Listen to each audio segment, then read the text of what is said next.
ఈ దాన ఫలం మొత్తం గోవిందా అయిపోయినట్టే లెక్క. సంక్రాంతి పండుగ వచ్చింది, లేవయ్యా బాబు అని నిద్ర లేపుతోంది. ఎందుకంటే నేను లేవకపోలేదు, లేచాడు, మంచం మీదే పడుకుని ఉన్నాడు, ఇంకా లేవల. ఎందుకంటే మనస్సులో ఏవేవో ఆలోచనలు, బాగా సాఫ్ట్వేర్ ఇంజనీర్ అయి ఉంటాడు. అందుకని వచ్చిన 2 లక్షల్లో ఈఎంఐలు 1,50,000 పోను 50,000 మిగిలాయి. ఇంకా ఈవేళ ఇంకా 11వ తారీఖు, 20 రోజులు ఎలా గడపాలో తెలియట్లా. అందుకని భార్య భర్తను ఉద్బోధిస్తుంది.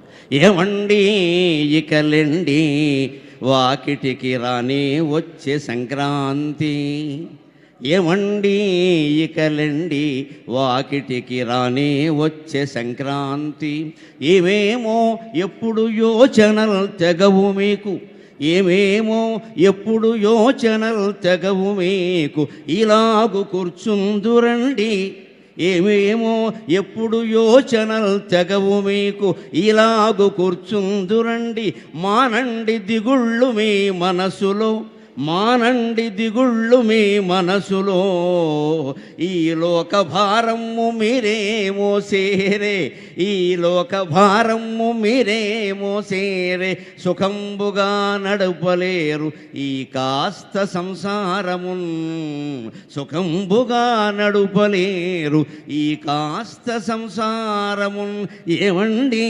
ఇకలెండి ముంగిటికి రానే వచ్చే సంక్రాంతి.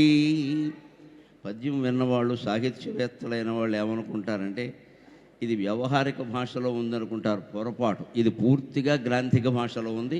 ఒక్కటి కూడా వ్యవహారిక పదం ఇందులో లేదు. కృష్ణశాస్త్రి గారి పద్యం ఇది. పక్కా కావ్యాల్లో రాసే భాషే వాడాడు. కానీ ఎలా ఉంది అంటే దీని విశ్వనాథ సత్యనారాయణ గారి పద్ధతిలో చెప్పాలంటే వ్యవహారిక శైలి అంట. నాది వ్యవహారిక శైలి అంటాడు ఆయన. వ్యవహారిక శైలిలో రాశారు. మామూలుగా నిద్ర లేపేటప్పుడు భార్య భర్తను ఏమంటుంది, ఏమండి ఇకలేండి అంటుంది. ఇప్పుడు అలా అనేవాళ్ళు లేరు.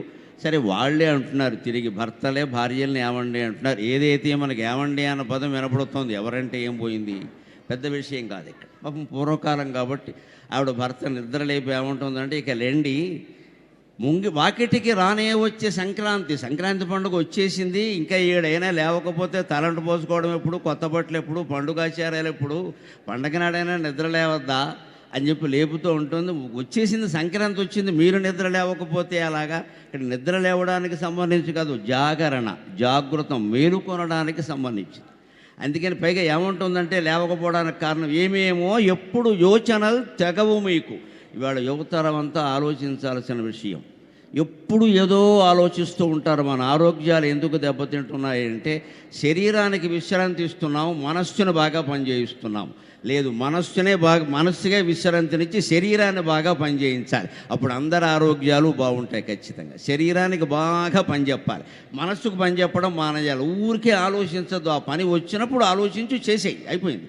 ఇక అంతకు ముందు పెద్దగా ఆలోచించాల్సింది లేదు, ఆ తర్వాత ఆలోచించాల్సింది లేదు. అందుకే భార్య ఏమైనా హెచ్చరిస్తోంది అంటే ఎప్పుడు ఏదో ఆలోచిస్తూ ఉంటారు, తెగవు మీకు, ఎప్పుడూ తెగవి ఆలోచనలు. పైగా ఏముంటుందంటే చమత్కారంగా, మానండి దిగుళ్ళు మీ మనస్సులో ఎందుకంత దిగులు, ఏదో వచ్చిన జీతం ఏదో కాలక్షేపం చేసి ఖర్చు పెట్టడానికి, దాన్ని వినియోగం చేయడానికి నేను ఉన్నాను కదా, చూసుకోవడానికి ఇంకా సరిపోదని మనం తోడళ్ళతోనూ మేనళ్ళతోనూ పోల్చుకోవడం. మా తోడళ్ళకి ఇంకా జీతం ఎక్కువ, మా మేనళ్ళకి ఇంకా జీతం ఎక్కువ, వాడికి జీతంతో పాటుగా అనేక రోగాలు ఉన్నాయి తోడళ్ళకి, మనకు లేవు కదా, సంతోషించాలి.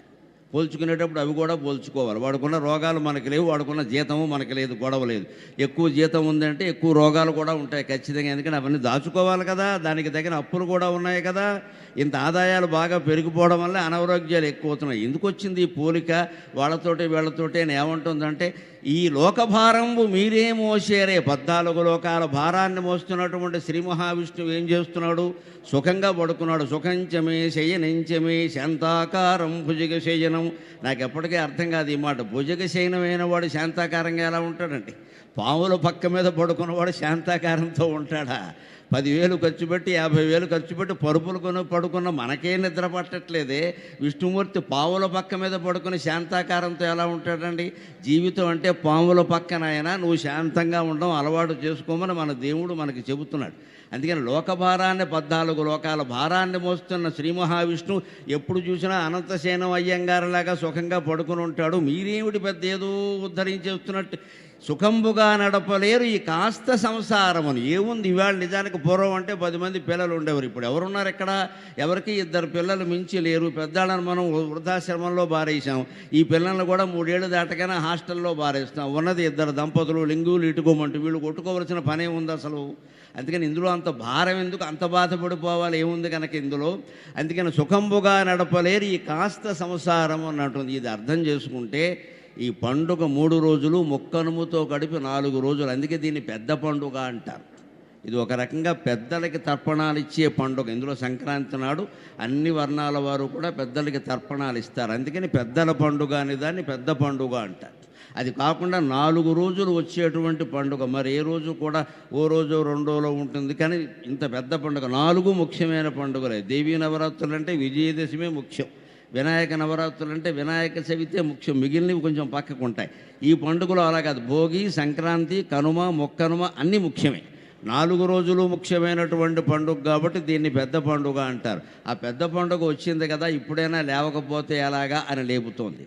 ఇటువంటి చమత్కారాలు కనుక భార్యాభర్తల మధ్యలో ఉంటే సంసారాలు బాగుంటాయి, జీవితము బాగుంటుంది. సాహిత్యం చదవకపోవడం అనేది ఇవాళ యువతరంలో పెద్ద లోపం. నేను హెచ్చరిస్తున్నానో విజ్ఞప్తి చేస్తున్నానో ఏదనుకున్నా మంచిదే. యువతరం ఖచ్చితంగా తెలుగు సాహిత్యాన్ని చదవాలి.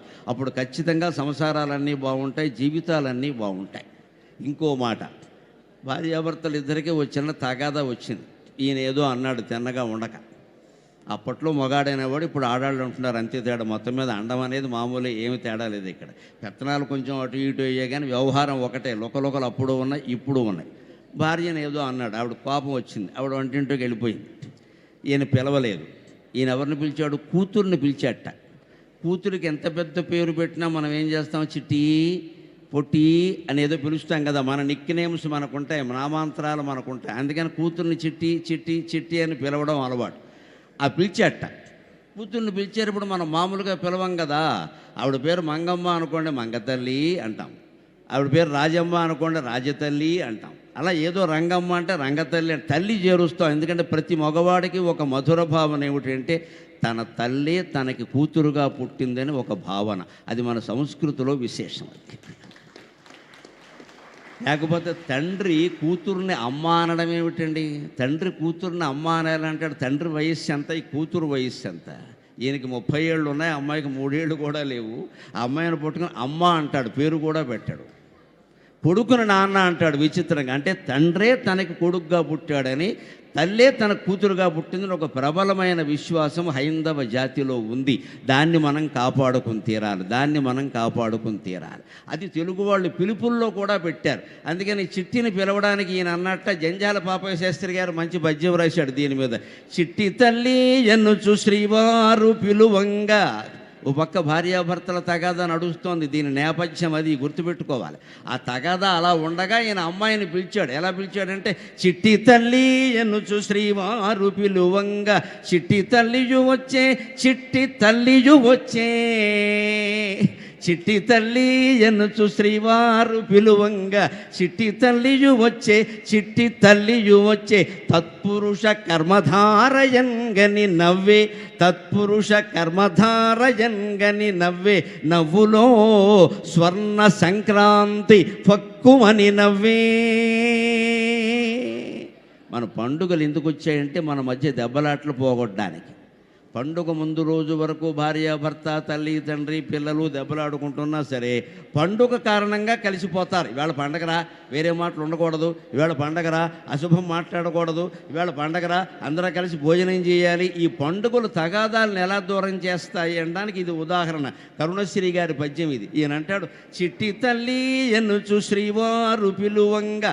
భార్యతో పడకపోయినా చికాకున్నా మనసులో అమ్మాయితో ఏమి ఉండదు కదా. అమ్మాయిని పిలిచాట, చిట్టి తల్లి రామ్మ అన్నట్ట. ఆ అమ్మాయి కంటే ముందు భార్య వచ్చింది. నిన్న ఎవరు పిలిచారు అన్నాడు. కోపం కదా. అందుకని చిట్టి తల్లి అన్నారు కదా, దాని పేరు చిట్టి కదా, దాని తల్లి నేనే కదా, అందుకని నేను వచ్చాను అందుట.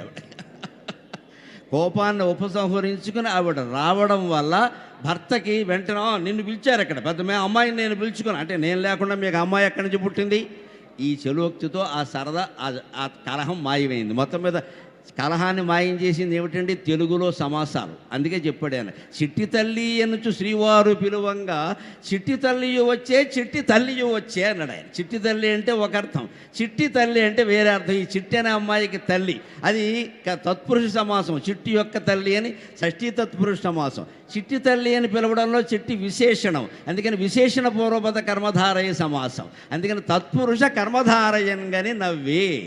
తత్పురుష సమాసం కర్మధారయ సమాసాన్ని చూసి నవ్విందిట. ఎంత సమాసాలు మనం పిల్లలకి సరిగ్గా నేర్పగలిగితే, వాటి అర్థాన్ని చెప్పగలిగితే తగాదాలు మాయించేస్తాయి.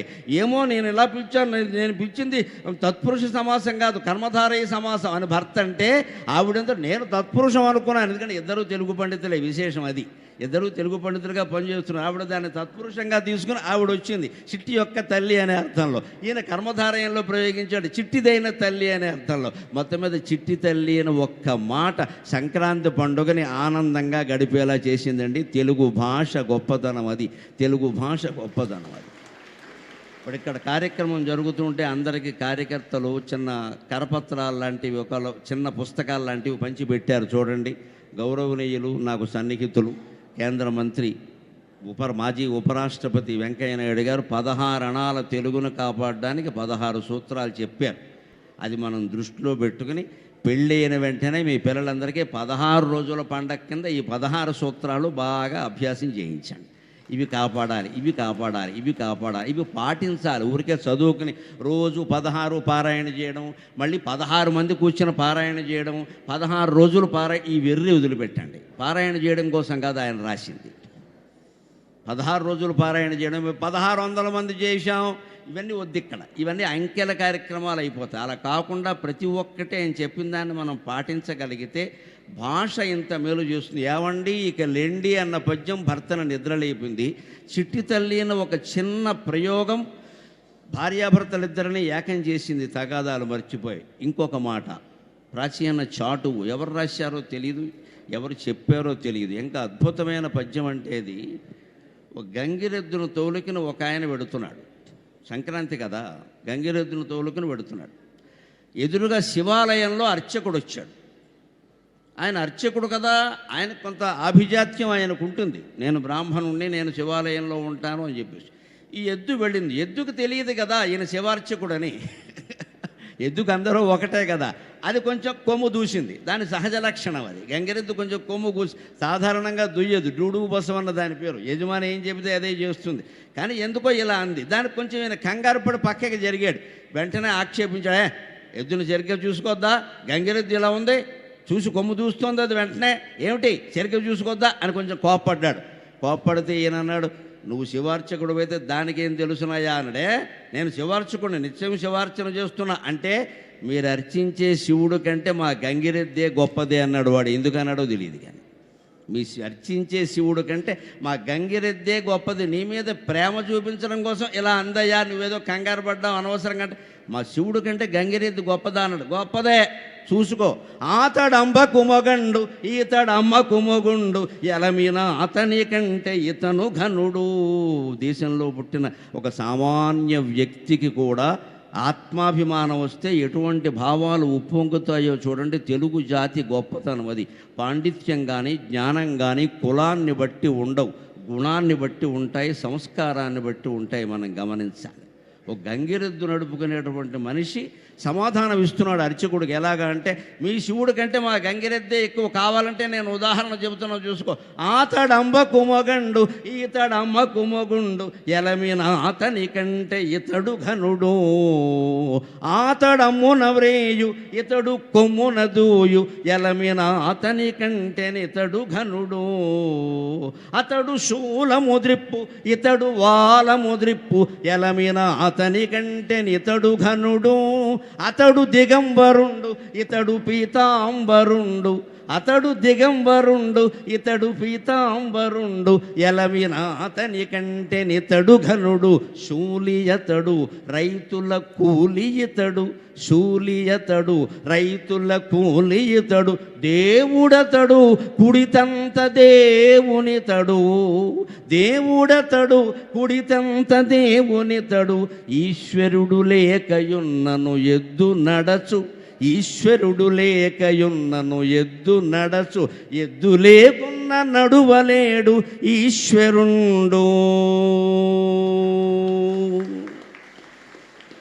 మీ శివుడు కంటే మా ఎద్దే ఎక్కువ. ఎద్దు లేకపోతే ఈశ్వరుడు నడవలేడు, ఈశ్వరుడు లేకపోయినా ఎద్దు నడుస్తుంది. ఎవరు అవసరం ఎవరికుందో గమనించుకో. అంటే మనం ఏ వృత్తి వాళ్ళని ఏ కులం వాళ్ళని తక్కువ చేసి మాట్లాడడానికి వీలు లేదండి. అది సంక్రాంతి సంబరాల్లో మనం గ్రహించాల్సిన విషయం. ఎవరి వృత్తులు వారికి ఉంటాయి, ఎవరి పనిముట్లు వారికి ఉంటాయి. ఏ జీవినైనా మనం గౌరవించవలసిందే. పక్కా రుజువు చేస్తున్నాడు. ఆతడంబకు మొగండు. శివుణ్ణి ఏమంటారు? అంబికాపతి అంబికాపతి అంటారు. అంబిక అంటే అమ్మవారు, అంబకు మొగుడు కదా ఆయన. మా ఎద్దేం సామాన్యం కాదు, ఇది అమ్మకు మొగుడు అన్నాడు. అంటే పశువుల్లో ఒక న్యాయం ఏమిటంటే ఏ ఏ ఏ ఏ గిత్తతో ఏ ఎద్దు కారణంగా ఈ గిత్తదూడ పుట్టిందో ఈ గిత్తదూడ మళ్ళీ ఆ తల్లినే కలుస్తుంది. పశు న్యాయం అది. పశువుల్లో వాటికి తల్లిని కలవకూడదని ఇలాంటివన్నీ మానవ సంబంధాలన్నీ అక్కడ ఉండవు కదా. అందుకని ఆ ఆవుకు పుట్టినటువంటి దూడ గిత్తదూడ ఆ ఆవునే కలుస్తుంది. అందుకని మా దూడ కూడా ఎద్దు కూడా గిత్తగా ఉన్నప్పుడు ఇది కలిసిందయా. అందుకని ఆయన అంబకమొగుడైతే ఈయన అంబకమొగుడయ్యాడు. కోపం వచ్చినప్పుడు మనం అంటూ ఉంటాం కదా, మా వాడేం తక్కువ వాడు కాదు. పశు న్యాయం ప్రకారం అది సరైంది, మానవులకి పనికిరాదు ఖచ్చితంగా. ఇంకో మాట, ఆతడమ్మున వ్రేయు. మీ శివుడు బాణం వేయాలంటే త్రిపురాసుర సంహారంలో ఎన్ని పరికరాలు అవసరమయ్యాయి. భూదేవి రథంగా మారింది, సూర్యచంద్రులు రథచక్రాలుగా మారారు, వేదాలు గుర్రాలుగా మారాయి, బ్రహ్మదేవుడు సారథిగా మారాడు, మేరు పర్వతం ధనుస్సుగా మారింది, వాసుకి వింటి నారిగా మారాడు, శ్రీ మహావిష్ణువు స్వయంగా బాణంగా మారితే ఇంత చేసి ఆయన చేసిన పని ఏమిటో ఒక్కసారి ఇలా అన్నాడు. ఇవన్నీ ఉంటే ఆయన ఇలా అన్నాడు, అంతే కదా. అందుకని మీరు శివుణ్ణి త్రిపురాసుర సంహారాన్ని కీర్తిస్తున్నారు.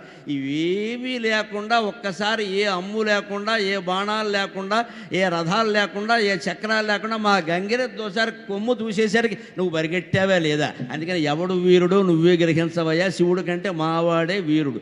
ఏ పరికరాలు ఏ ఆయుధాలు లేకుండా బెదిరించగలిగాడు ఖచ్చితంగా మీ శివుడు. అతడు శూల ముద్రిప్పు ఇతడు వాల ముద్రిప్పు. శివుడికి ఎవరన్నా భయపడాలంటే శూలం తిప్పాలి ఖచ్చితంగా, మూడంచుల శూలం. కానీ మా ఎద్దు ఒక్కసారి తోక పైకి లేపింది అంటే ఎదురొచ్చే వాళ్ళంతా పరారైపోతారు ఖచ్చితంగా. మీ శివుడికి శూలం ముఖ్యమైతే మా ఎద్దు ఇతరుల మీద ఆధారపడకుండా వాళ్ళమే ముఖ్యంగా బతికింది. ఇంకా గొప్ప మాట అంటే మన కవుల గొప్పతనం గమనించండి. ఆ జానపదుడికి ఎంత ఆశువుగా భావాలు పొంగాయో అంటున్నాడు. అతడు దిగంబరుండు ఇతడు పీతాంబరుండు ఎలమిన అతని కంటే నితడు ఘనుడు. మీ శివుడు దిగంబరుడు, దిగంబరాయ విద్మహే అని ఉండనే ఉంది కదా. ఒక్కోసారి బట్ట లేకుండా కూడా ఉంటాడు. నిజానికి దిగంబర శబ్దానికి అర్థం చెప్పకూడదండి, చాలా తప్పుడు మాట. దిగంబరుడు అంటే బట్టలు లేనివాడు అని అర్థం కాదు, దిక్కులే వస్త్రంగా కలిగినవాడు. అంటే శివుడు ఆకారం ఏమిటి అంటే సమస్త దిక్కులు నిండిపోయింది, అష్టదిక్కులు నిండిపోయినటువంటి అనంతమైన మూర్తి అని దానికి అర్థం. కానీ బట్టలు లేనివాడని అర్థం కాదండి, పొరపాటు అర్థాలు చెప్పకూడదు. అలాగే మనం సరదాగా అనుకుంటే దిగంబరుడు అంటాం, కనబడ్డం లేదు కాబట్టి. మీ శివుడికి బట్టలు లేవయ్యా దిగంబరుడు. మా గంగిరెద్దును చూడండి పీతాంబరుడు అన్నాడు. ఎందుకంటే గంగిరెద్దు మీద ఎప్పుడు పట్టు చీరలో, పట్టుబట్టలో, పట్టు పంచలే. మామూలు పంచిస్తే గంగిరెద్దు వాడు ఊరుకోడు. ఇక్కడ పట్టు పంచ లేదా దొర అంటాడు వెంటనే. పాత పట్టుపంచలు పట్టుబట్టలు పూర్వం గంగిరెద్దుల వాళ్ళకి ఇచ్చేవారమ్మా. నాగరికత ఎంత మారిపోయిందో మహిళలు గమనించండి. ఇప్పుడు 4 పట్టు చీరలు ఇచ్చి ఇంత స్టీలు చెప్ప కొనుక్కుంటున్నాం. మన దరిద్రం అది. సంక్రాంతి పండుగ అర్థమైతే ఈ స్టీలు పట్టు చీరలు ఇచ్చి స్టీలు చెప్పులు కొనుక్కునే దరిద్రం మానేసి మనకున్న బట్టలు పట్టు చీరలు సహా ఏవైనా పాతబడ్డాయి అంటే పేద బలహీన వర్గాలకి దానం ఇయ్యాలండి. మన పండుగల్లో విశేషమేది, మన ఆచారాల్లో సంప్రదాయాల్లో విశేషమేది. వ్యాసభారతం ఆనుశాసనిక పర్వంలో చెబుతాడు, దానానికి కావలసింది ఒకటే అర్హత, కులం కాదు, మతం కాదు, ఏమీ కాదు. వాడు పేదవాడైతే చాలు, నీకుంటే చాలు, వాడికి లేకపోతే చాలు, ఇచ్చేయి. దాతవ్యమితి యద్దానం దీయతే అనుపకారణేన భగవద్గీతలో కృష్ణ పరమాత్మ చెబుతాడు. దానం ఇచ్చేటప్పుడు ఎలా ఇవ్వాలి అంటే సిటీ బస్సులోంచి విసిరేసినట్టు ఇమ్మని చెప్పారు. నా భాషలో చెప్పాలంటే అంతే. బస్సులో పెడుతూ మనం విసిరేస్తే ఎవరు తీసుకున్నారో మనం చూసామా? దానం ఎప్పుడూ అలాగే చెయ్యాలి. కానీ దానం ఇస్తూ పెద్ద ప్రచారం చేయించి ప్రెస్ వాళ్ళని పిలిచి ఫోటోలు తీసి మన్నాడు ఈయనంత స్వచ్ఛంద సేవా సంస్థ ద్వారా దానం చేశాడని ప్రచారాలు కల్పిస్తే ఈ దాన ఫలం మొత్తం గోవిందా అయిపోయినట్టే లెక్క. ఈ దాతవ్యం ఇవ్వాలి కాబట్టి ఇస్తున్నా, నాకుంది ఆయనకి లేదు అందుకే ఇస్తున్నా, దీనికి ప్రచారం అవసరం లేదు అని ధనవంతులైన వాళ్ళందరూ హిందువుల పండుగల్లో దానాలు చేస్తే సమసమాజం, ఆర్థిక అసమానత్వం లేని సమాజం వెంటనే ఏర్పడుతుందండి. దానికి తుపాకులు అగ్నిహోత్రాలు అవసరమేం లేదు. ఇక్కడ ధనవంతుల ఔదార్యం, పేదవారి అవసరం, ఈ రెండూ గమనిస్తే చాలు. అది ఈ పద్యం నిండా ఉంది. ఇంకో మాట చెబుతున్నాడు, మీ వాడు శూలైతే మా వాడు కూలి. ఒక అక్షరమే కదా తేడా, ప్రాసయతి ప్రకారం సరిపోయింది శూలి కూలి. ఇంకొక మాట, గొప్ప మాట, తెలుగులో మాత్రమే సరిపోయే మాట. శివుణ్ణి దేవుడు దేవుడు దేవుడు అంటారు కదా, మీ దేవుడు దేవుడు, మా వాడు దేవును అంటే కుడితి అక్కడ పెడితే మొత్తం దేవేస్తాడు. ఒక్కసారే ఒక చుక్క కూడా లేకుండా మొత్తం దేవేస్తాడు. మీ వాడు దేవుడు, మా వాడు దేవును, ఒక అక్షరమే కదా తేడా. అంచేత మా వాడు దాంతో సమానం, శివుడితో సమానం, ఇంకా ఎక్కువ. పైగా ఈశ్వరుడు ఎద్దు లేకపోతే నడవలేడు, కానీ మా ఎద్దు ఈశ్వరుడు లేకపోయినా కూడా నడుస్తుంది. ఇలాగ మొత్తం సామాన్యుడు కూడా ఆత్మాభిమానంతో మాట్లాడినటువంటి పండుగ సంక్రాంతి పండుగ. అందరం ఆత్మగౌరవంతో బతకాల్సినటువంటి రోజులు ఇవి. ఇంకొక మాట, ఇప్పుడు ముగ్గులు పెడుతూ ఉంటారు, హరిదాసులు వస్తారు. హరిదాసు ఎంత గొప్పవాడో గమనించండి. పిడికెడు ధనమిచ్చి ప్రీతిగా పిడికెడు బియ్యంబు ప్రీతిగా గైకొని హరినామ ధనమిచ్చు కరుణతోడ అని సాగర ఘోషలో కావ్యంలో సంక్రాంతిని వర్ణిస్తూ రాశా. మనం ఇచ్చేది గుప్పెడు బియ్యం, ఆయన హరినామాన్ని మనకిస్తున్నాడు. ఈ గుప్పెడు బియ్యానికి హరినామం ఎక్కడైనా దొరుకుతుందా అసలు ప్రపంచంలో? భగవంతుని యొక్క నామస్మరణ ఎంత గొప్పది. మనం పిడికెడు బియ్యం కాదు, బస్తా బియ్యం ఇస్తే మాత్రం మనకు ఆలోచన వస్తుందా? అందుకని ఆయన పిడికెడు బియ్యం తీసుకుని మన ఇంటి ముందు మనకు తెలియకుండానే హరినామస్మరణ, హరిలో రంగ హరి, హరిలో రంగ హరి అని హరినామస్మరణ చేసి మనకి ఇంటింటికి ఏం చెబుతున్నాడు అంటే, నువ్వు హరినామస్మరణ చేయి, ఊరికే ఎందుకుంటా ఉంటాడు. విశ్వనాథ సత్యనారాయణ గారు కల్పవృక్షంలో వర్ణిస్తాడు సంక్రాంతి పండుగను ఎలా వర్ణిస్తే, ముగ్గులు వేశారట. ఆ ముగ్గులు ఎలా ఉన్నాయంటే ఇంత రేణువులు ఉంటాయి కదా. ఆ రేణువులన్నీ ఏమిటంటే ఎవడు అనుభవించవలసిన కర్మఫలాలని దేవుడు వాడి ఇంటి ముందు ముగ్గు రూపంలో జల్లి వెళ్ళిపోయాట. అదే సంక్రాంతి పండుగ ముగ్గు అన్నాడు ఆయన. ఆ రోజు వాడు అనుభవించవలసిన కర్మఫలాలని బియ్యపు కణాల రూపంలో, ముగ్గు కణాల రూపంలో జల్లి వెళ్ళిపోయాట. ఈ రోజు నీ కోట ఇదిరా అబ్బా, ఇన్ని సుఖాలు ఇన్ని దుఃఖాలు ఉన్నాయి, అన్నీ అనుభవించమని చెప్పాట. అదే ముగ్గుట. అటువంటి ముగ్గుని హరిదాసు భజన చేసుకుంటూ వస్తాడు. ఆ హరిదాసు భజన వింటూ ఒక అతను మైమరిచిపోయాడు. సంక్రాంతి పండుగలో ఉండే సరసాలు ఇవి, అప్పట్లో ఉండేవి, ఇప్పుడు ఎక్కడ కనపడతాయి? ఆడవాళ్లే ముగ్గులు పెట్టేవారు, ఒంగును మరీ ముగ్గు పెట్టేవారు. ఏదో పట్టుకొచ్చి పేస్ట్ అంటించడం లేదండి, కట్ పేస్ట్ అనేటువంటి మాట లేదు, వాళ్లే పెట్టేవారు. దానికోసం అర్ధరాత్రి 1 గంటకి నిద్ర లేచేవారు. రథం ముగ్గేసి, రథం తాడు ముగ్గేసుకుంటూ పక్క ఊరు వెళ్ళిపోయిన ఆవిడ కూడా ఉండేది. ఆవిడ వెతుక్కుంటూ భర్త వెళ్ళేవాడు, మా ఆవిడ ఎక్కడుందని. ఆ తాడు అంతవరకు వెళ్ళేది. ఇటువంటి సరసాలన్నీ ఉండే ఆ రోజుల్లో ఉన్నాయి. హరిదాసు పాట వింటున్నాడు ఒక ఆయన, మైమరిచిపోయాడు ఆనందంగా. మైమరిచిపోయి అలా హడావిడిగా వస్తూ వస్తూ ముగ్గు తొక్కాడు. హరిదాసు పాట వినుసు పొరపాటున ముగ్గు త్రొక్కి. ఈ సరసాన్ని గురించి సాగర ఘోష కావ్యంలో సంక్రాంతి సంబరాల్లో రాశాను నేను. ఈ హరిదాసు పాట వినుసున్ పొరపాటున ముగ్గు త్రొక్కి భుజగపు వేణిన్ తరుణిమణి ఒకటిచ్చిన, భుజగపు వేణిన్ తరుణిమణి ఒకటిచ్చిన, త్వరపడి పరుగందుకొని తన గృహమునకు. ఒక యువకుడు దారిలో నడిచి వస్తూ హరిదాసు పాట విని మైమరిచిపోయి అందులో తెలియకుండా ముందుకెళ్ళిపోతూ ముగ్గు దొక్కాడు. నా ముగ్గు దొక్కుతావా అని. అప్పుడు అందులో ఎంత సరసంగా ఒక్క మాట నోటమ్మట రాలా. ఇలా తిరిగింది ఆ అమ్మాయి. తిరగగానే పావులా ఉంది జడ. క్షీరసాగర మధురానికి వాసుకి తాడు ఎంత పొడుగ్గా ఉందో ఈ జడ అంత పొడుగ్గా ఉంది. అందుకని అమ్మాయి అనుకోకుండా తిరిగేసరికి ఈ జడ దెబ్బ వాడికి తగిలింది. ఏ దెబ్బైనా తట్టుకోవడం కష్టం, తేలికే జడ దెబ్బ తగిలింది. అందున 3 గంటలు ఉన్న జడ. అందుకని తగిలేసరికి వాడు అనుకున్నాడు, అమ్మో జడ కూడా ఇంత ఉంటే రేపు మంగళసూత్రం దెబ్బ ఎలా ఉంటుందో, పెళ్ళయ్యాక జాగ్రత్తగా ఉండాలి రా అనుకున్నాడు ఆయన.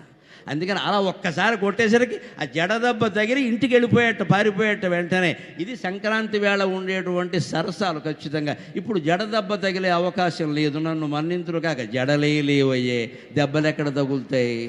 అసలు ముగ్గులేసేవాళ్లే లేరయ్యే, వంగేవాళ్లే లేరయ్యే, అంతా ప్రజంగా కుంభోదరులు లంబోదరులే కనపడతారు ఎక్కడ చూసినా. వీళ్ళు ముగ్గులు ఎక్కడ వేయగలుగుతారు? అందుకని అలాంటి వాళ్ళు ఉండేవారు, అలా వేసేవారు, అటువంటి సరసాలు జరిగాయి. ఇంకొక మాట చెప్పుకుని మనం సెలవు తీసుకుందాం.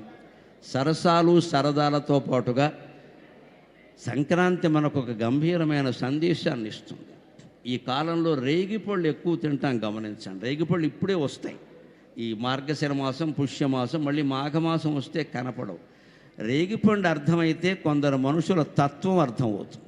చాణక్య నీతిలో చెబుతాడు ఆయన, మనుషులందరూ ఒకేలా ఉండరయ్యా, రేగిపండును చూడు అర్థమవుతుంది. కొందరు కొబ్బరికాయల్లా ఉంటారు, కొందరు రేగిపళ్ళలా ఉంటారు అన్నాడు చాణక్యుడు. నారికేళ్ల సమాకారాక దృశ్యంతే అపితు సజ్జనాక, నారికేళ సమాకారాక దృశ్యంతే అపితు సజ్జనాక, అన్యే బదరికాకారాక అన్యే బదరికాకారాక బహిరేవ మనోకరాక.